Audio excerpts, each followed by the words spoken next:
Right. Namaste, everyone.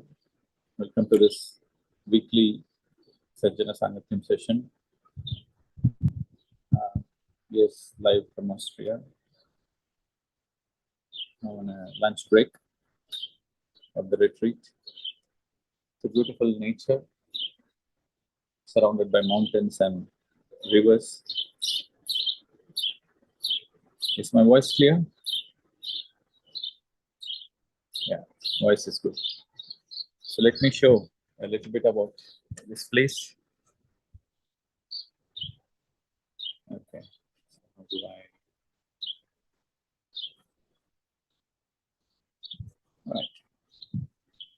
So this is a beautiful resort in Austria where we've been doing 4 days of intense retreat, silence, mindfulness,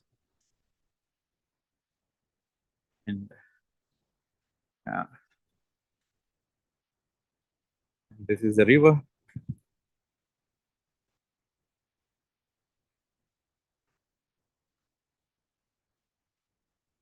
Yeah, it's a beautiful property, surrounded by nature. And these are the rooms here, the restaurant, and the rooms. Now, yeah, this is the river. Just adjacent to the property is the river. The beautiful sound, healing sound.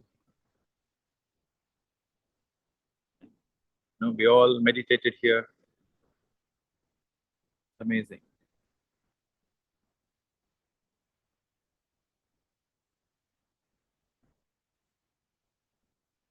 These are the places to sit, be in the nature.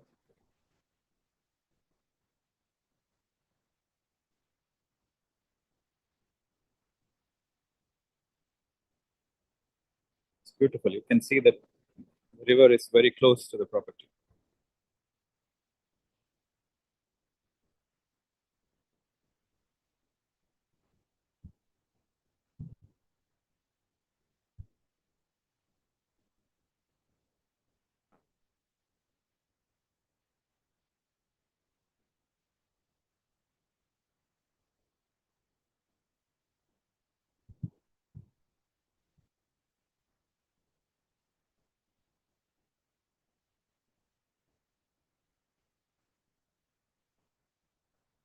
Yes, we are going to do this session from this property.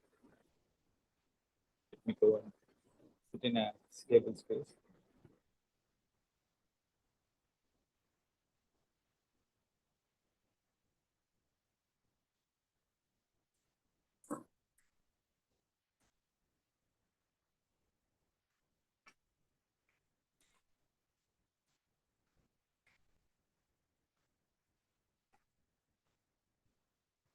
I'm going inside. Let me go inside the conference room so that a bit of less space.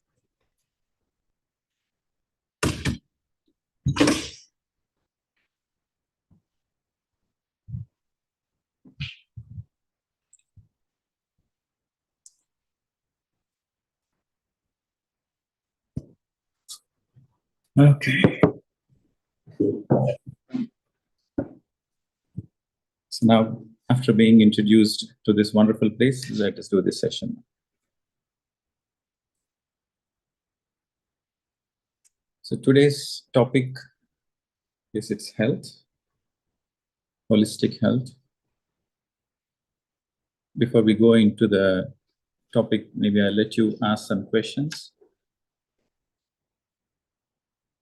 You can ask questions with related to the topics which we have discussed previously. And yeah, from there on, slowly we'll go into the topic.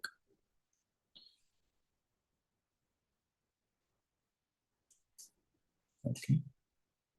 Lynn Tran.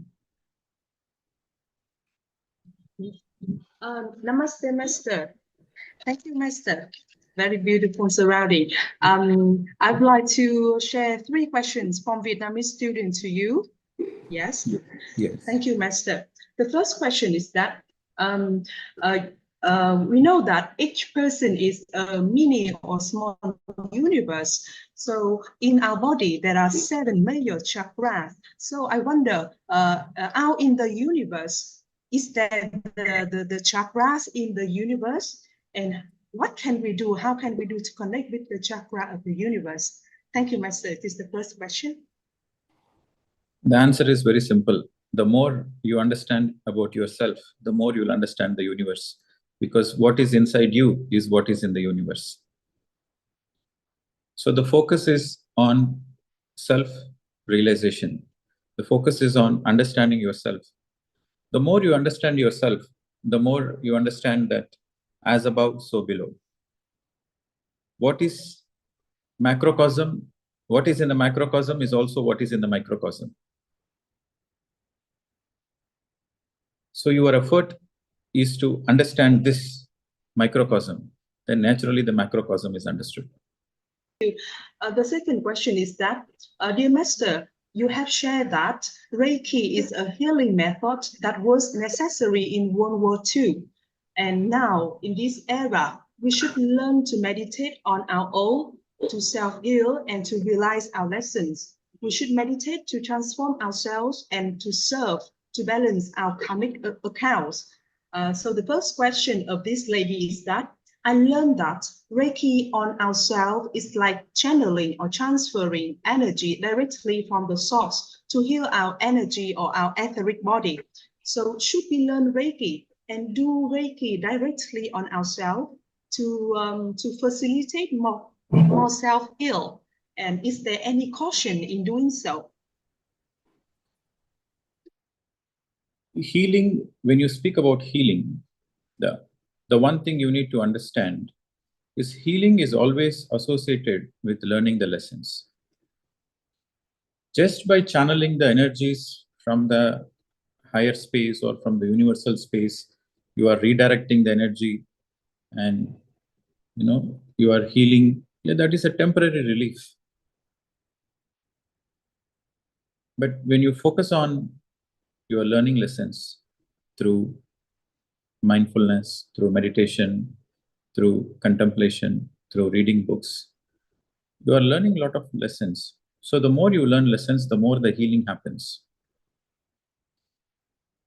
That is a permanent healing. Reiki was introduced because there was a lot of suffering on the planet Earth at the time. So it was introduced as a relief, as a temporary relief. But in this new age, we can heal ourselves. We can heal ourselves through the very understanding of life, through the understanding of what we are. And you have to understand that every illness is there to teach us something.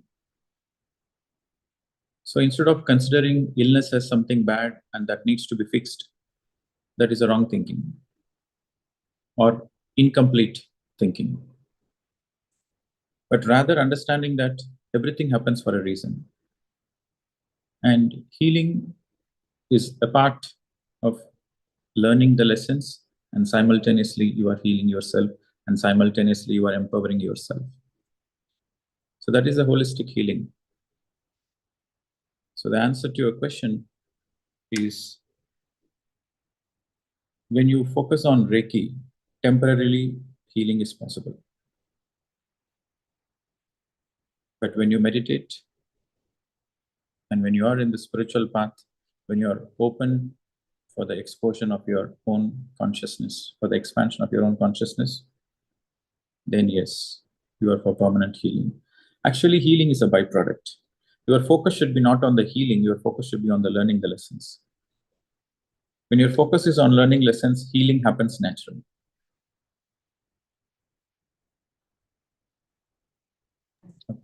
Thank you, Master.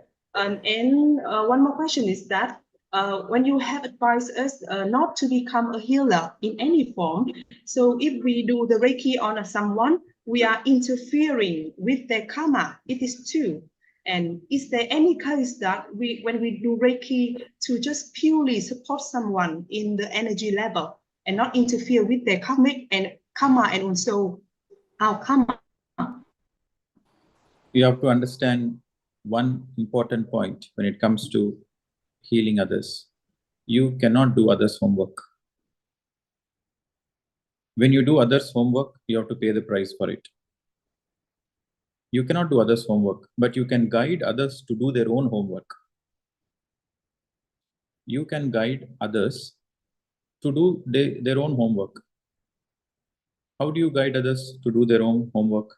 By teaching spiritual science, by teaching meditation to them, and by inspiring them, by motivating them to take the holistic path. But if you interfere in their healing process by directly giving energy, transferring energy, you are simply doing their homework. So it becomes a karmic entanglement. Both the person who is healing and both the person who is receiving the healing, they both get into a karmic entanglement. That they both have to learn the lesson of not to interfere in others' homework. Okay. So it is not a punishment as such, but it is an opportunity, it is a way to learn not to do others' homework. You do your homework, let others do their own homework. And when you let others do their own homework, they become the master of life. If you do others' homework, then they're always dependent on you or somebody else.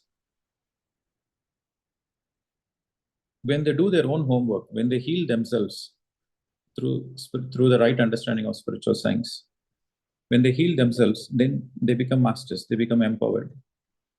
They realize their potential. Thank you, Master. I'm finished with 3 questions from the student. Thank you, Master. Okay, thank you. So I'm happy that every time you ask meaningful questions, you ask questions to fine-tune your understanding. And I'm happy that you are simultaneously translating to the Vietnamese. Thank you, Master. I learned a lot from Karma. your sharing. Thank you, Master. Yes. So next would be, okay, so people who want to ask questions, please come on the video. So next would be Vijay Lakshmi ji. Namaste, Pradeep ji. It's a wonderful thing. I could see that beautiful scenery, the beautiful tall green trees. It was very refreshing and very nice to see them all. And I had a wonderful time in the ashram, Agastya ashram also. Thank you so much.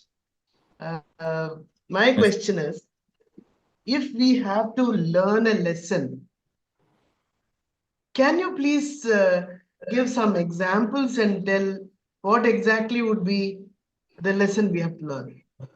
For instance, my father is suffering from a frozen shoulder, which is not getting cured with any kind of medicine. Now, what is the lesson that he has to learn from that? How to understand or detect? Okay. It is not simple, straightforward. Okay, so for this illness, this is the lesson. It is not that way. Okay. And first of all, it is up to the individual to realize the lessons. Whoever is going through the issue, because it is their own lesson, it is their individual lesson, it is their personal lesson. So it can be anything. The lesson can be letting go. The lesson can be to forgive. The lesson can be acceptance. And the lesson can be surrender, or the lesson can simply be to realize that life itself is beautiful, life itself is precious. So there are many lessons, there are many possibilities. So you cannot pinpoint this. For this is the lesson. For this illness, this is the lesson. You can say that probably, okay, when you're having a heart attack, or when you're having a breast cancer, you can say that it is all about self-rejection. Where there is self-rejection, you are too judgmental about yourself, and you don't accept yourself, and there is lack of self-love. Then there is a possibility that you will go through these issues. You can say possibilities. You cannot exactly pinpoint. But the person who is going through that issue, he can realize it precisely. Yes, this is the reason. In my own case, a few years ago, I had kidney stones, right? And I was surprised that I had kidney stones. It was too painful.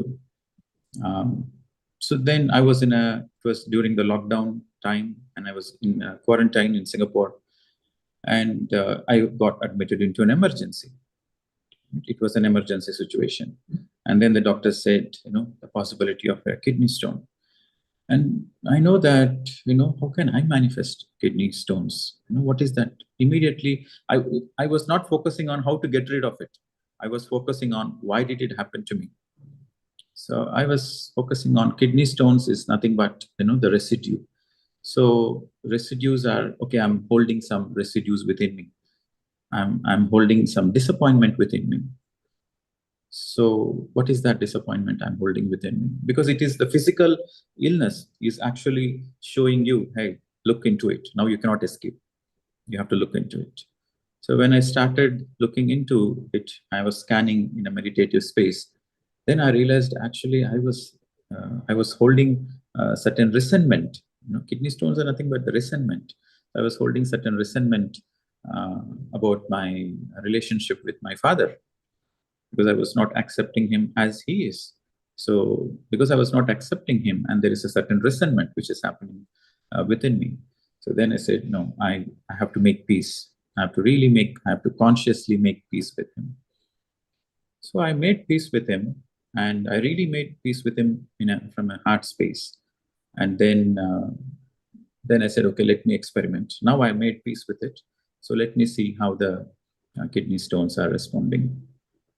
And then I started drinking plenty of water and just taking a proper diet. And after 3 months, I went through a detailed scan.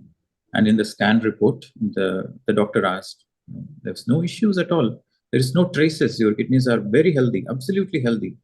And it is even difficult to say that, you had kidney stones. Because once you have kidney stones, then there is some inflammation and some traces of where, the kidneys are a little affected, but you have absolutely no traces in 3 months' time. So it is only I knew. Nobody can say what was that issue.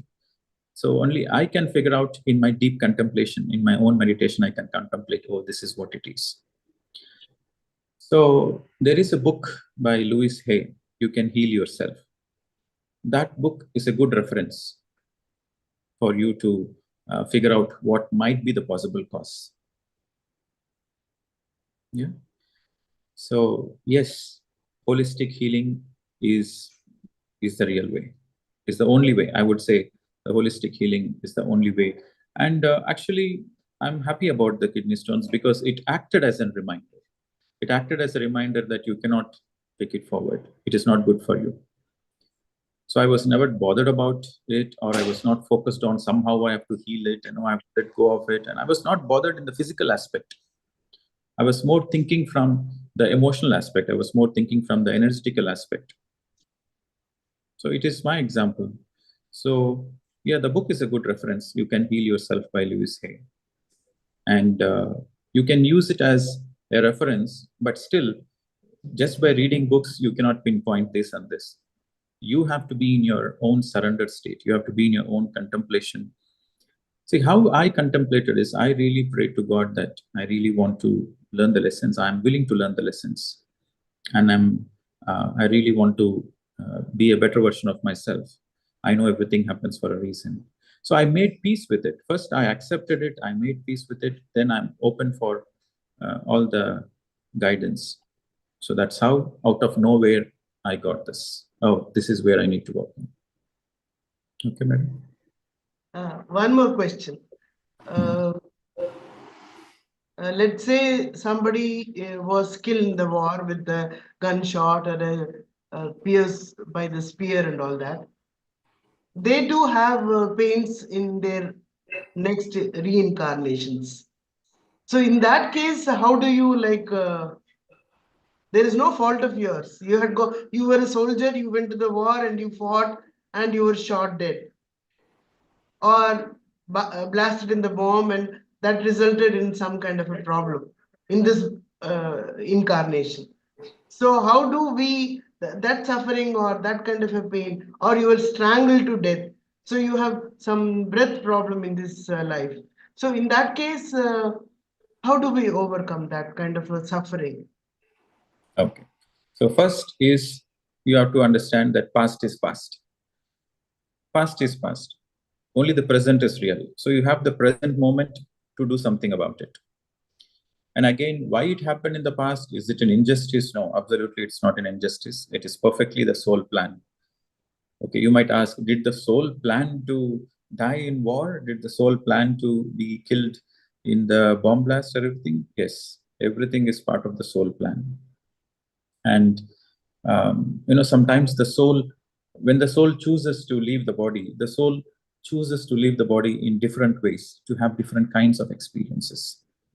How it will be to leave the body out of illness, how it will be to leave the body through gunshot, how it will be to leave the body in an accident, how it will be to leave the body in a bomb blast. So from the soul perspective, it is all experiences, right?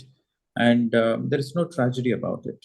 And yes, that particular instance creates a carry forward effect where the subsequent lifetimes they go through a certain trauma or phobias. That is possible. Again, the solution is just be in the acceptance mode. You accept, yes, you have a certain issue, you accept it, and don't feel judgmental about it. Just accept it and work on it. How work on it means how can you come out of it?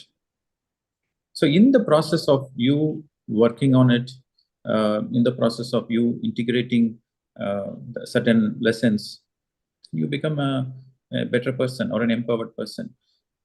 Again, it is karmically related. I would say any kind of illness is karmically related. And karma is again a learning tool. See what choice you have. You can use your mind to think 1,001 things, or you can just trust the divine. So the best is trust the divine. That is the only way you can imbibe the self-healing qualities. You trust the divine, and again, there is no injustice and there is no tragedy whatsoever. The tragedy and injustice exist from the mind space. The tragedy and injustice doesn't exist from the soul space. So in the God's creation, there can never be a tragedy. In the God's creation, there can never be an injustice. So you accept life as it is, and you keep facing the phobias, you keep facing the fears, you keep facing the discomforts. You face it, and our job is to take the life delicately and move forward with trust. And in the way, all the magic happens. Yeah. Can you please tell the difference between the Merkaba pyramid and the ordinary other pyramid? What is the difference between them? Merkaba pyramid has more energy than normal pyramid.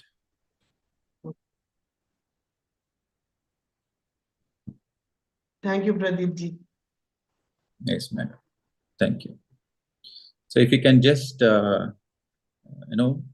whenever you are speaking, anybody, for all the participants, you just mention in which city you are from and you can ask the question. I'm Vijay Lakshmi from Bangalore. Okay. Thank you, madam. So the next is, who's the next? Okay. Shaila ji. Good evening. Yes, good evening, Shaila ji. I'm from Pakistan, and I am Shehla Alvi. So I have last year in August I have moved to a different city from Karachi to Islamabad, the smaller space. It's the capital. After I moved here, so I think I have been slowly, because I live in mountains now, away from the city, and there's a lot of silence, and I was alone. So a lot of grief, I think, came to my way, and a lot of silence, and I've stayed in silence, did some silences like 10 days, not talking and being there. I I just felt a lot of healing happen, a lot of things I understood. But a question has been coming to me that, when does the soul really, um, so whatever I read, it says that souls may know when they are departing and when they possibly, going to leave the world. So how, I mean, if the soul really knows it, how it is it, I mean, every soul, there's a time to go. Maybe there's a lot of work to do. Because learning is a process, but then there's a time for soul to go, and there's a time for soul to go. And is it okay? Even if you know that, oh, I understood this thing, but maybe that's it. Maybe that's it for now, you know. Am I making sense? Your question is not clear, so can you come straight to the question, please? Straight to the question is, when soul feels that it's time to go, however, it also simultaneously thinks that, okay, I understood something, maybe I need to, there, so I understood and I need to practice it, but it seems like this is the time to leave the world. The, does this happen? Every soul at some point of their lifetime, they know that it is um, towards, as the time is approaching, as the time of the departure is approaching, every soul will have an indication, every soul will have a sign that they are going to leave, the journey is going to be over, this particular lifetime is going to be over. And advanced souls, like people who are meditators, yogis, they precisely know the time of departure, exact time. They know at least 3 days before. Okay. Okay. So 3 days before they know. Advanced souls, they know that even the time of departure also. And they can't, because they know the time of departure, they consciously sit in a yogic posture, they consciously sit in a meditative posture, and they leave the breath. So this is what spiritually evolved people they do. Even normal people who are not into any kind of spiritual sadhana, they also know. They also know at least few hours before, or at least few minutes before, they know that it's time for them to move on. So for some time, I have this strong sense, I don't know what it is, that I feel a very lot of joy in thinking, oh, okay, if my soul leaves the body, now I feel very joyful. I like really happy about it, And I'm just wondering, it's like a mind game, or it's like something, or something real can happen. Like a joy of leaving the world is much more than being here. I'm not unhappy now. You know what I mean? It's not that I'm unhappy, but the joy is there. So I was just wondering what's going on, It is quite possible. See, death is nothing but a transition from a limited physical reality to transiting to a very subtle, finer, higher frequency reality. From a physical reality, you are going into an astral reality. So it is a transition. So death is actually a celebration. There are certain cultures around the world where they celebrate death. It is like, you are graduating from a college, you're graduating from a school. So there is a farewell party. So there is a lot of happiness that you have graduated. So they have a party. But actually, they are leaving the school and they're never going to come back because they finished the subject. But they are celebrating that they have graduated. So death is actually a celebration. Life is a celebration, and death is also part of life. And death is just a transition. There's nothing to be fearful about death. So if you're feeling happy, imagining that you're going to vacate the body, you're feeling happy, that is perfectly fine. But you don't look forward for the death. You look forward for life. You look forward for life. And when death comes, you happily accept it because death is also part of life. Okay. Thank you. Yeah. Okay. So next, Manchal. Okay. Bangalore. Okay, so my grandmother is 90 years old and she's been wanting to leave her body for a very long time, and she's all alone and she doesn't want to live with anybody and nobody wants to live with her, and she's having a hard time. And I told her, from my limited knowledge, I told her that to let go of all the resentments, to forgive everyone that she's ever carried any pain in her heart for.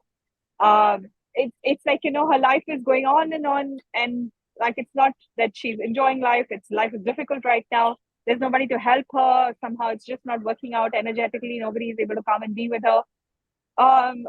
What, like, I know you said that nobody decides these things when they can leave. The body is not up to us. uh, she's she's going to leave when she's meant to leave. But is there anything that you could tell me that I can tell her that can help her? Because every single day she's like, I hope that I don't wake up tomorrow, because this is not the life I want, and I've done everything, I've seen everybody anymore. So what, like, why is there a certain time? She's 90 plus and, like, all alone. So is there something I can tell her? Is there something you can say that I can feel more guided about this? Okay. All right. So I can quote my own experience. Sometimes people who are old and who are ready to transit, who are ready for transition, but they are not ready from their inner space. Somewhere there is resentment, somewhere there is fear, and somewhere they don't know what's going to happen because it's uncertain what happens after death. And so these people, they go through a lot of suffering. Instead of gracefully passing away, they hold on to the breath and they suffer a lot within the body. And so I have come across a few people, some of my relatives and distant relatives. So they are in hospital for a long time, and I can see a lot of pain in their eyes. And sometimes, they are in a very unconscious state where they are not even able to listen and respond to things. But you can make an intention. There was one experiment I did. I'd just like to share just one experiment. There was one distant relative who was in the hospital for a long time, and she's fearful of letting go of the body. At the same time, she doesn't want to stay in the body. So it's like a split. And because she's all alone, and the children are far away, and she can see that she's becoming a burden to the children. At the same time, she is not willing to move on.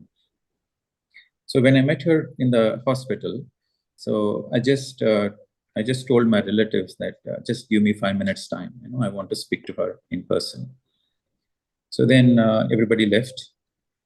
She was in that ICU mode for more than a week, and so I went to her, and she's not responding to my words also.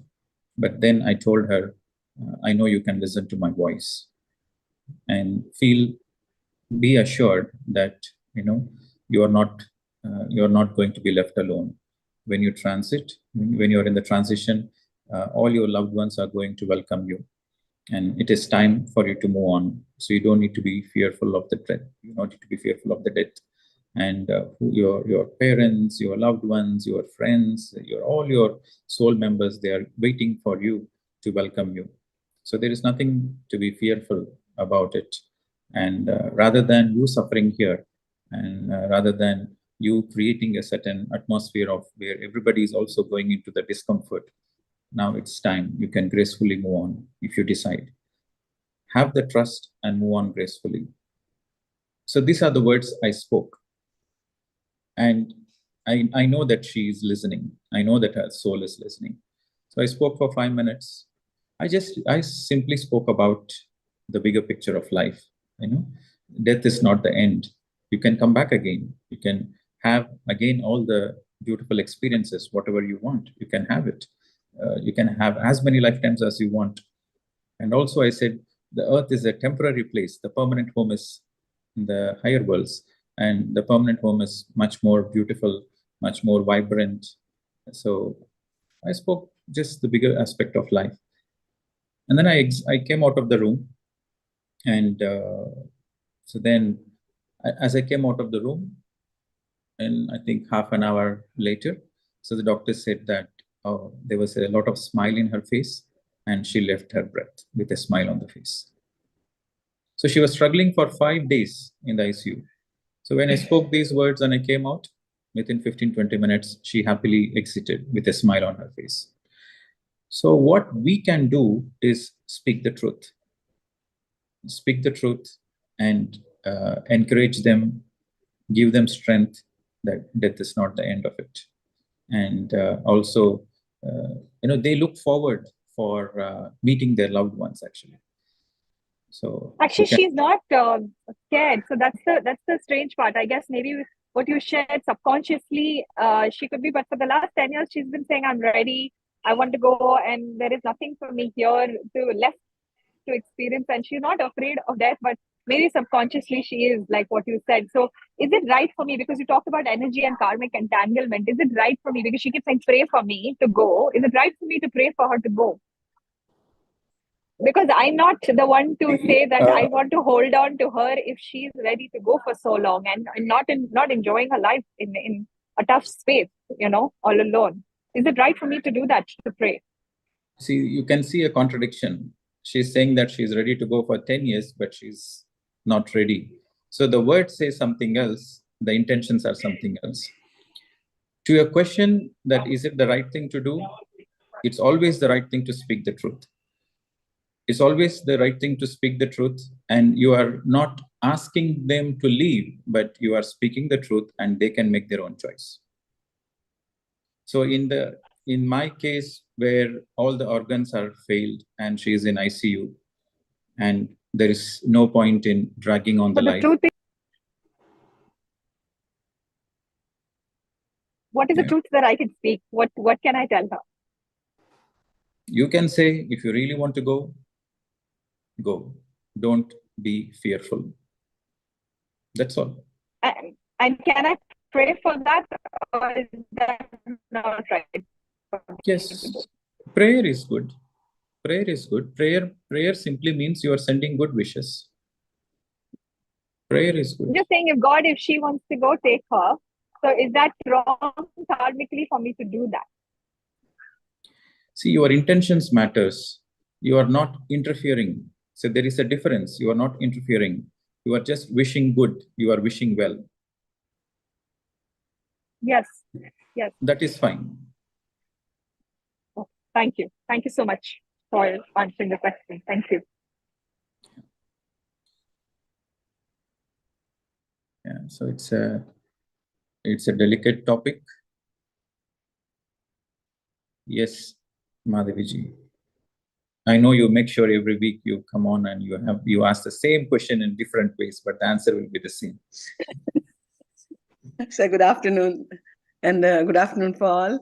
And I'm Madhvi. I'm from Germany, and I have really, when you said this is holic healing and also, I thought that I will ask this question. My daughter is suffering from neurodermatitis. That is, it's a very special skin she has, and she gets rashes everywhere. And I could see what is happening with her. And when you just now mentioned it, that it could be a karmic reason and she has to learn, but she is still young, and I cannot really guide her how to. But how can I really help her? Because nothing is helping her. It's been 14 years we are struggling.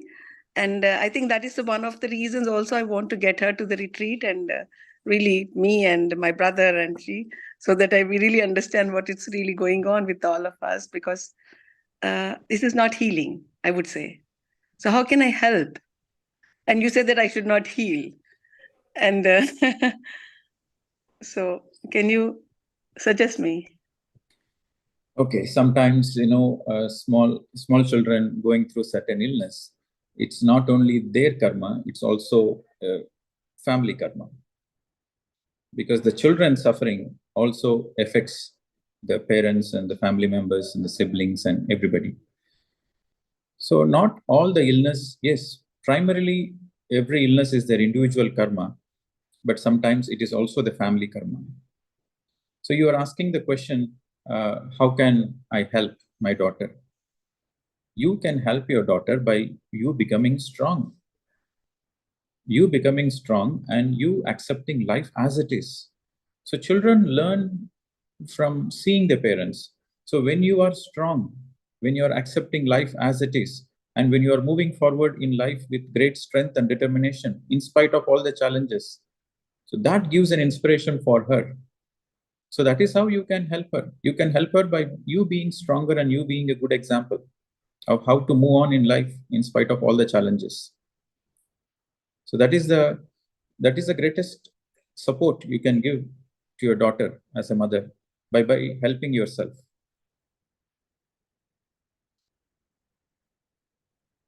Okay.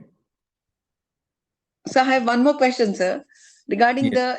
that I am an IT, I'm working in an IT field, and there's a lot of testing going on because of the software testing and, all of them. And also I'm into the testing field.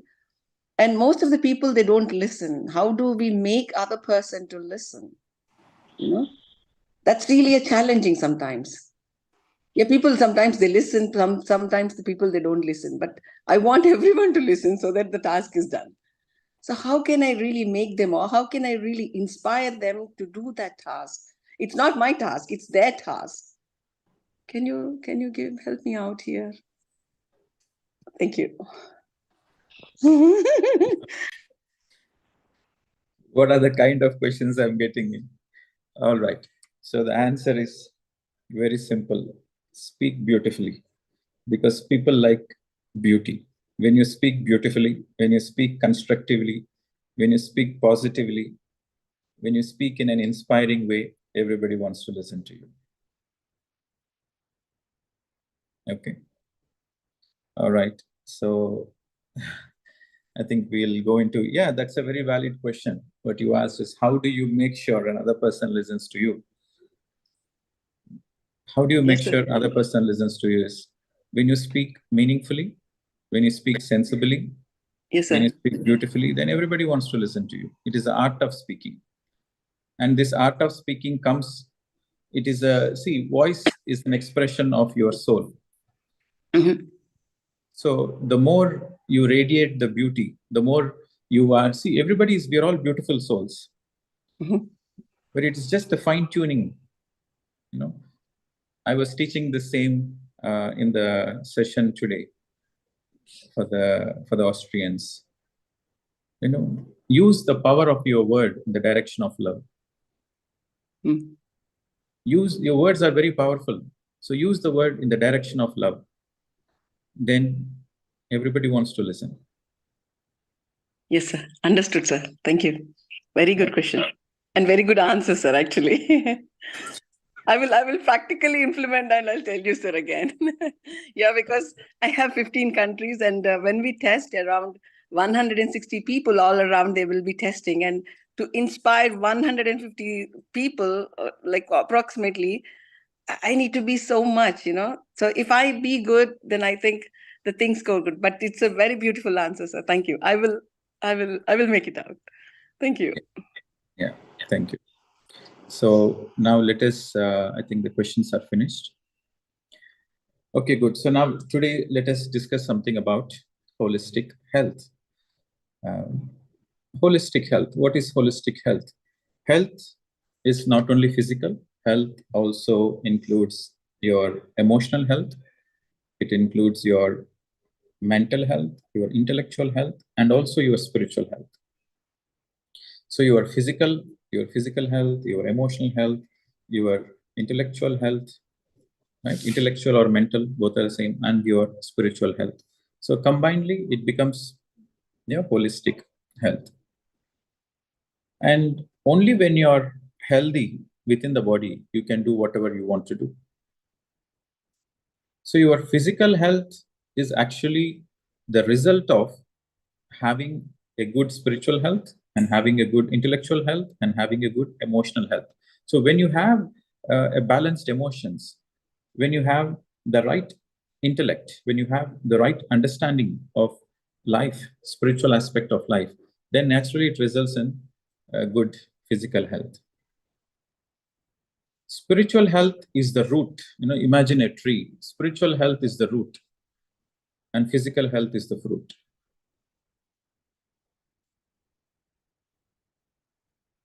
Health is the real wealth.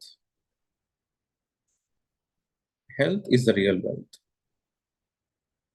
When you are healthy, then you are experiencing life to the fullest. You experiencing the life in totality, you experiencing life to the fullest means you are having a rich life. You're having a wealthy life. The first and the foremost important point to note down if you want good health is you need to have the desire first. Fundamentally, the first step is you need to have the desire that I should be healthy.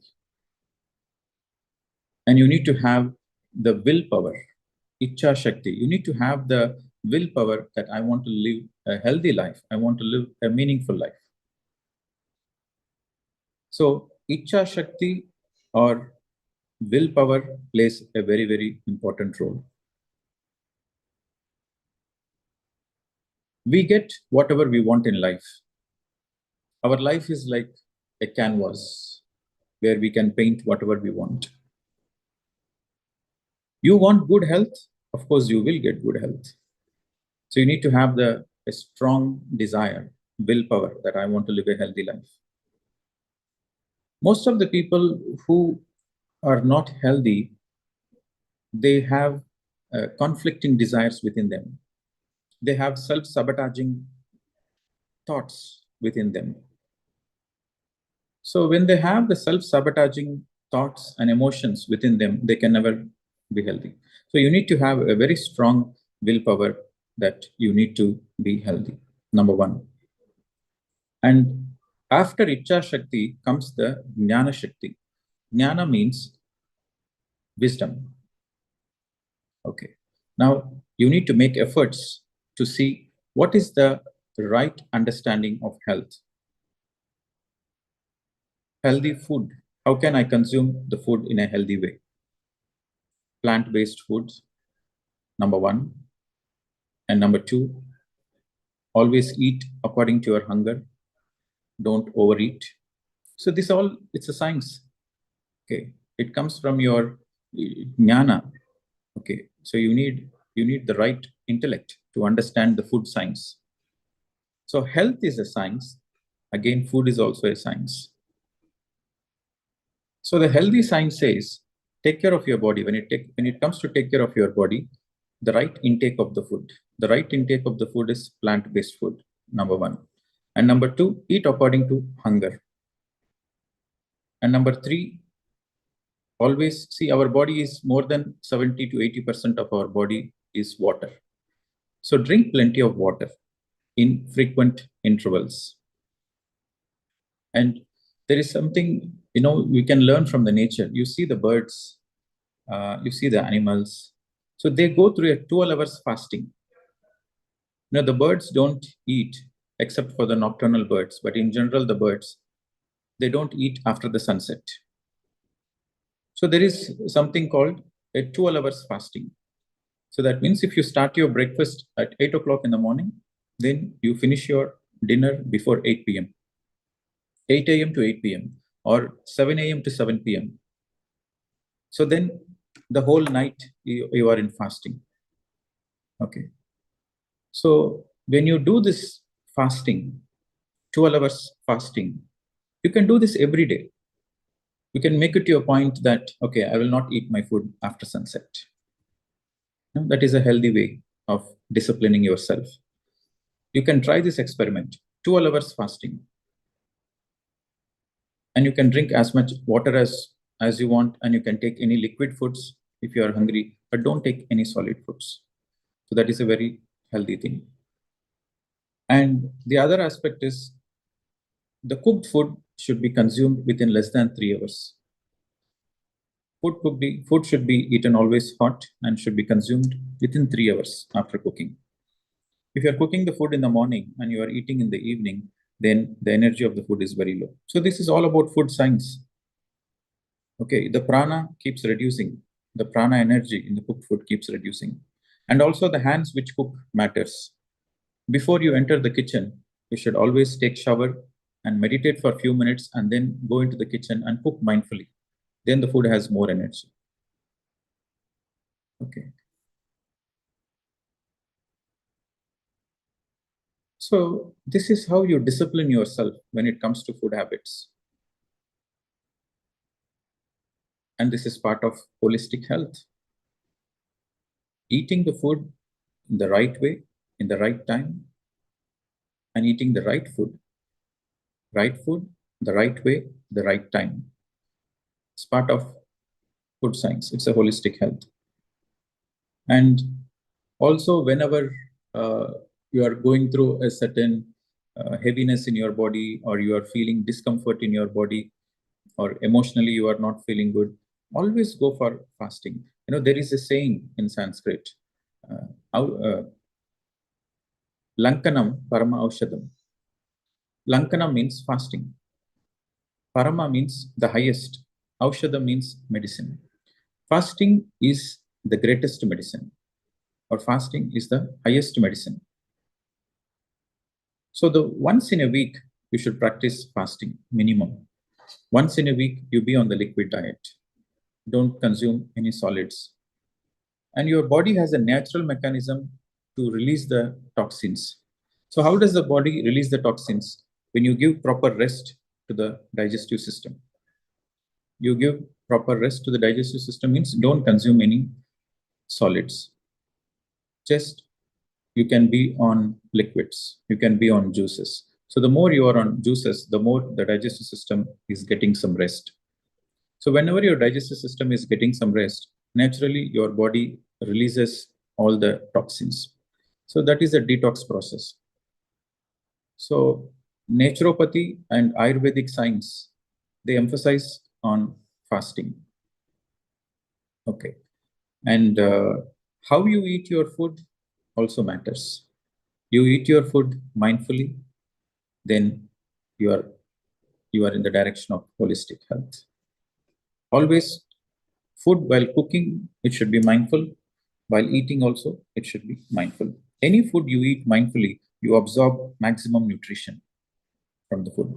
If you don't eat mindfully, you are watching the TV and you are consuming the food, or you are speaking something and you are not focused on your food, then all the nutrition goes in the waste. The body doesn't absorb the nutrition if you don't eat mindfully. Okay.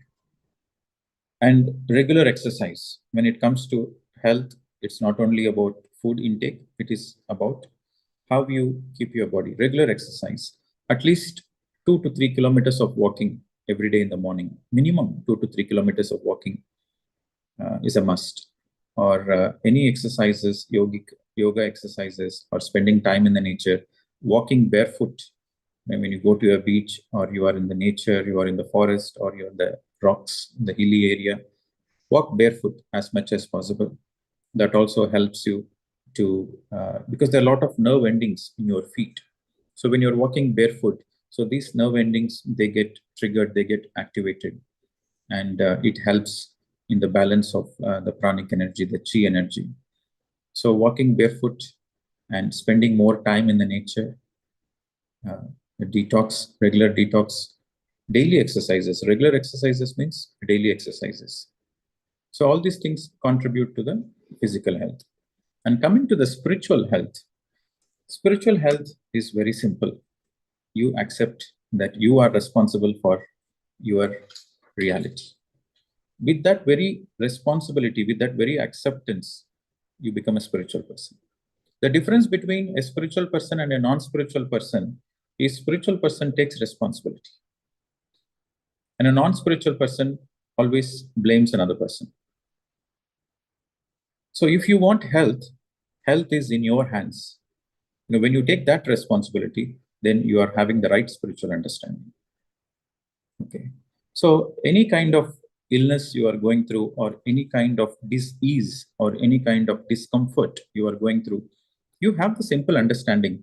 If you are healthy, prosperous, that is because you have a lot of good karmas in your past life. If you are not healthy, that means you have bad karmas in your past life. So your bad karmas from your past life results as illness. Your good karmas from your past life results as wellness and prosperity. So Past is past. You don't focus on the past. But with this simple understanding that, yes, I might have done some bad karmas. That's why I'm going through the illness. But now, with the proper understanding, let me do meditation every day. Let me understand the law of karma. Let me understand the spiritual laws. And let me do good karmas as much as possible. I want to do good to myself. I want to do good to my body. And I want to live a good life. At the same time, I want to do good for the welfare of the society, for the welfare of the whole of the planet, for the whole of the human being, humankind, bird kind, animal kind. So I want to do good. So with this understanding, you are becoming a spiritually healthy person. A spiritually healthy person simply means he takes responsibility. A spiritually healthy person means he not only thinks about his life, but he thinks along with his life, he thinks about welfare of other people also. From the I consciousness, he goes to we consciousness. So the more you are into the we consciousness, you are into the wellness consciousness. Okay, so this is spiritual health.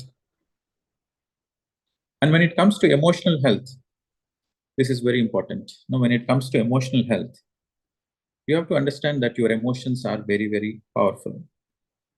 Your emotions are very powerful. Your emotions are very important. And you need to handle your emotions delicately in a very balanced way.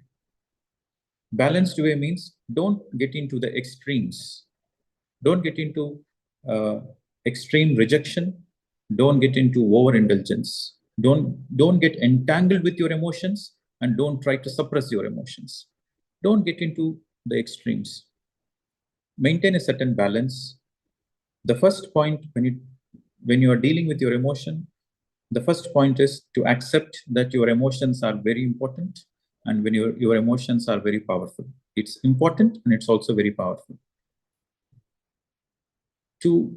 It is always important to express your emotions. When you suppress your emotions, it results into diseases. Any emotion, you suppress it, it manifests into disease, illness. So your emotions has to be expressed. And how do you express your emotions? You express without blaming others. You express in a positive way. You can express that I am feeling sad. I am feeling left out. Right? I am feeling lonely. I am feeling fearful. I am feeling overwhelmed. I am feeling angry. I am feeling disappointed. I am feeling cheated. So you are free to express all your emotions, whatever might be your emotions, you are free to express. But take responsibility that it is you and nothing to do with the other person. No, instead of saying you cheated me, instead of saying you are irritating me, you can say, I am getting irritated. I'm feeling cheated. I'm feeling angry. So the more and more you take responsibility and express your emotions in a constructive way, in a positive way, then that is a great release of your emotional baggage. Okay, you are releasing your emotional trauma. You are releasing your emotional trauma by expressing your emotions in a safe, conducive, constructive way. Okay, and any kind of emotion. Sometimes we go through sexual emotions, so you don't need to feel bad about it. So you understand that yes, you are in the body. As long as you are in the body has a certain emotions. The body has a certain needs. So while you have a body, while you have certain emotions, but you are not that. You have a body, but you are not the body. You are more than the body. You have certain emotions, but you are not the emotions. You are more than that. Right? So if you are having sexual emotions, it is perfectly fine. You don't need to feel bad about it. Okay? So let the emotions come and let the emotions go. When the emotions are popping up, don't suppress it. And how do you let it go? You let go of the emotions by being a witness. Imagine a river. Emotions are associated with the flow of water. When the water is flowing, the water is pure. So the river reaches the ocean anyway. The river naturally reaches the ocean. Similarly, all the emotions which come up from within you, sometimes the emotions might be from your childhood, sometimes the emotions might be from your past lives. It doesn't matter from where, it doesn't matter what is the origin of the emotions, but what matters is how you are dealing with the emotions. So the best way to deal with your emotions is being a witness. Let the emotions come to the surface and let the emotions go. Go means let it evaporate. You know, like a water, when it is boiling, the water bubbles comes from the bottom, it comes to the surface and it evaporates. Similarly, your emotions are yours, but you are not that. You are more than that. So let it come up to the surface and let it evaporate. You just be a witness. You don't need to, the most important point to remember is you don't need to act on your emotions. Just by witnessing the emotions, you can transcend the emotions. You know, so this witnessing of the emotions, it comes with deep practice of meditation and mindfulness. Okay. So we have discussed about physical health, the right intake of food, the right time to have food, and how much to have, when to have, and 12 hours of fasting. I want all of you to do this experiment. 12 hours of fasting. If you had your breakfast 7 a.m. and your dinner should be before 7 p.m. Right? Or if you're having a breakfast 8 a.m., your dinner should be before 8 a.m. So at least there is 12 hours minimum gap between the last food to the next food. Right? And plenty of water. And once in a week fasting. And everyday regular exercise. Regular exercise every day. Right? And when it comes to the intellectual health, it is you taking responsibility that, you know, whatever is your desire, it will manifest, but you have to take the right actions. Just by having the desires, it doesn't mean anything. You need to act upon it. Okay, you need to have the willpower. You need to have the strong desire that, yes, I want to be healthy. And cooking is an art. Eating is also an art. Cooking is an art. Eating is an art. Life, how to live life is also an art. It is the art of living. So only enlightened people know the art of living. With the simple understanding that I create my own reality. I am responsible for my life.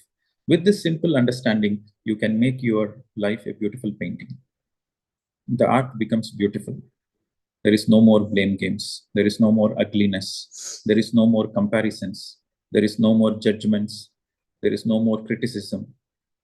You can make your life a beautiful art with a simple understanding of spiritual science.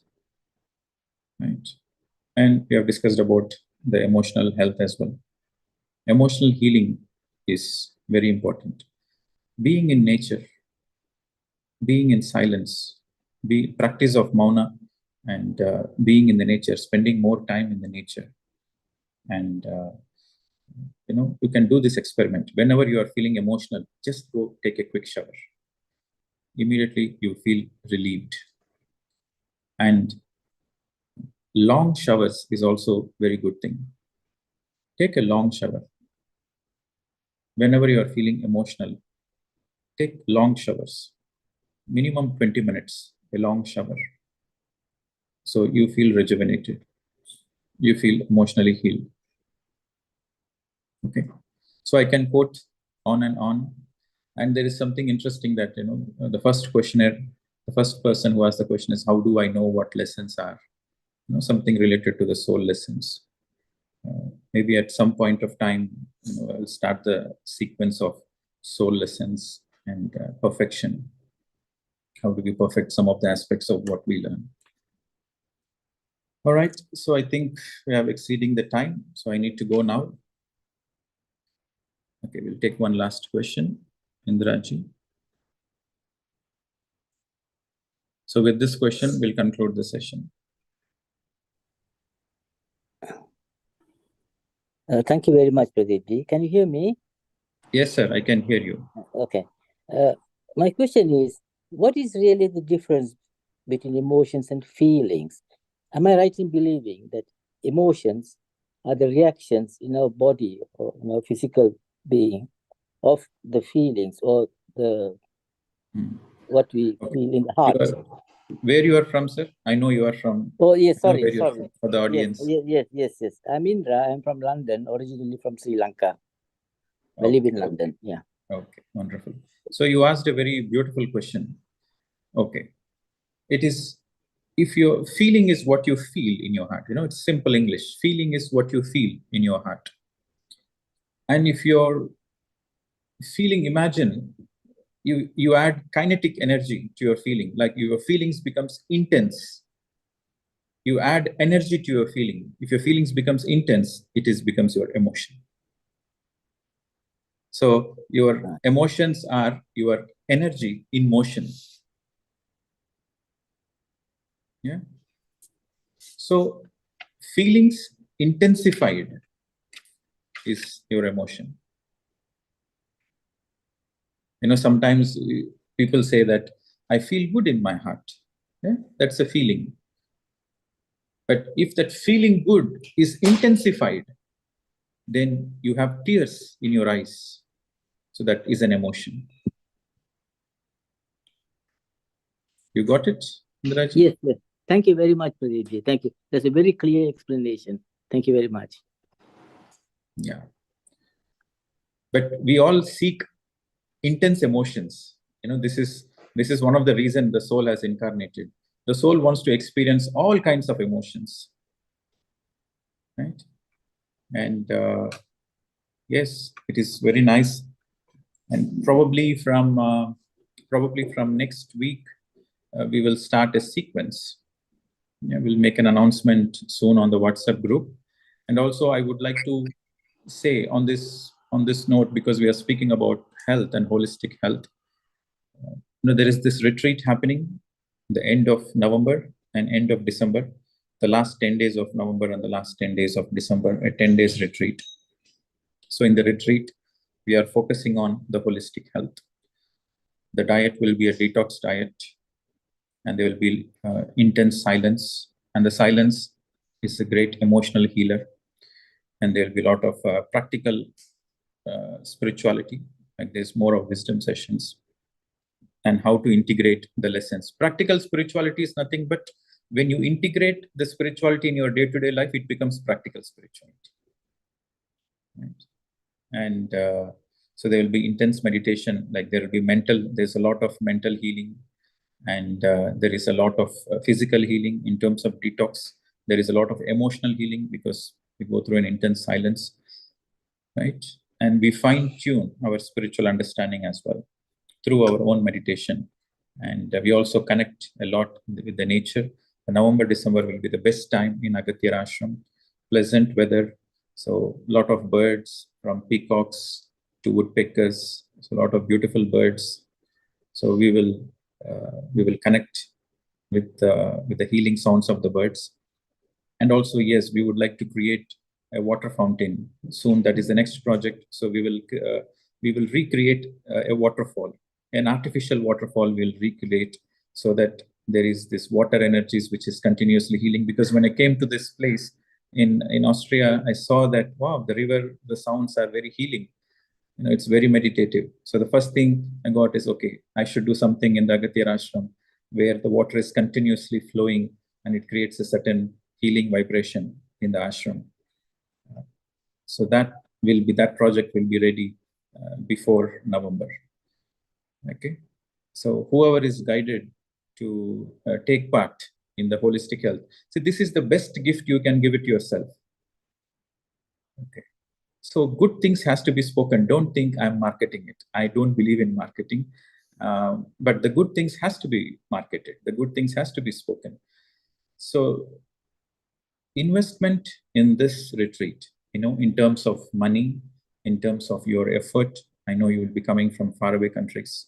So in terms of your effort, in terms of your money, in terms of your time, this investment will be the best investment, because this investment the results of this investment you carry from lifetimes to lifetimes to lifetimes.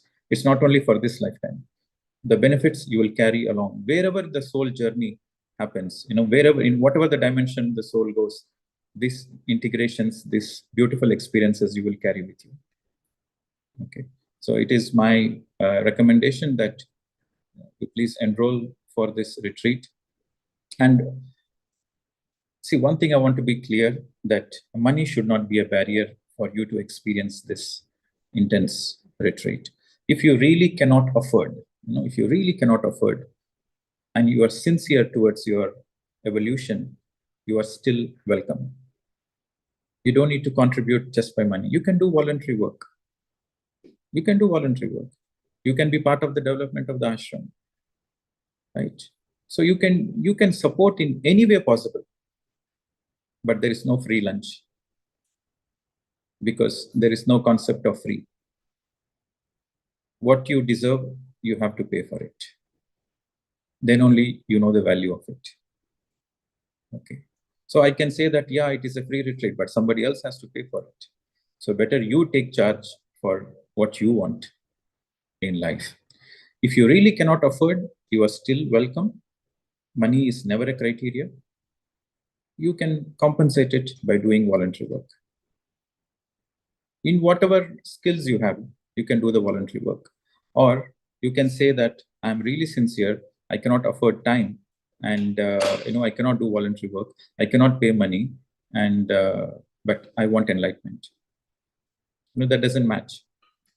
If you are sincere, you will, where there is a will, there is a way. This is the truth. Where there is a will, there is a way. If your will is sincere, then you have a way. Okay. But rest assured, from the ashram side, money is not a criteria. All are welcome. But you take responsibility for your journey. Thank you very much. Namaste to all.